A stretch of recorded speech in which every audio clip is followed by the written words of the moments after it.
দুর্গাপূজা তো বটেই, তবে কম যায় না গণেশ পূজাও। রাজ্যে বেশ জাঁকজমক করেই গণেশ উৎসব পালিত হয়ে আসছে। হাতে গোনা আর কয়েকদিন, তারপরই অনুষ্ঠিত হবে সিদ্ধিদাতা গণেশের পূজা। তার আগেই মূর্তিপাড়ায় চলছে ব্যস্ততা। ইতিমধ্যেই রাজ্যের গণেশ পূজাকে কেন্দ্র করে শুরু হয়ে গেছে প্রস্তুতি। যদিও বন্যার জন্য কিছুটা ক্ষতিগ্রস্ত হলেও গতবারের তুলনায় চাহিদা রয়েছে বেশ ভালোই।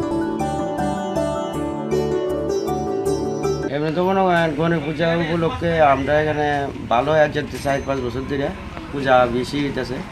আমরা ওই কোনো সময় জায়গাটা রাখতে পারি না। এবার বন্যায় টন্যায় আছে না, বৃষ্টি ফ্লাডে এবার একটু পিছিয়ে গেছে পূজাটা। এমনি পূজা ঠিক আছে, কখন কাস্টমার হইতেছে বেশি। এখন তো কাস্টমার হইতেছে, আমরা ওটা রাখতে পারতেছি। আমি গেছে আবার 30-35টা, আবার 20টা রাখছি, পারতাছি না। আবার সব গণেশ পূজা বেশিরভাগ থিম মানে ফটো দেখে মানুষ অর্ডার বেশি রাখতে পারি না। এমনি গতবারের তুলনায় এবছর কি না, চাহিদা আছে, চাহিদা আছে পূজার ভালোই, পূজাও বেশি হইতেছে। মানে ওইটাই মানে একটু পিছিয়ে গেছে। এখন যে কাস্টমার নামছে আজ 2-3 দিন ধরে, এটা আগে হয়েছে না।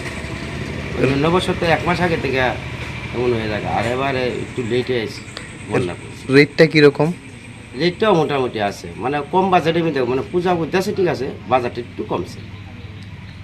কেউ বড় নিতে, কেউ ছোটো নিতে আছে একটু এর দূরে।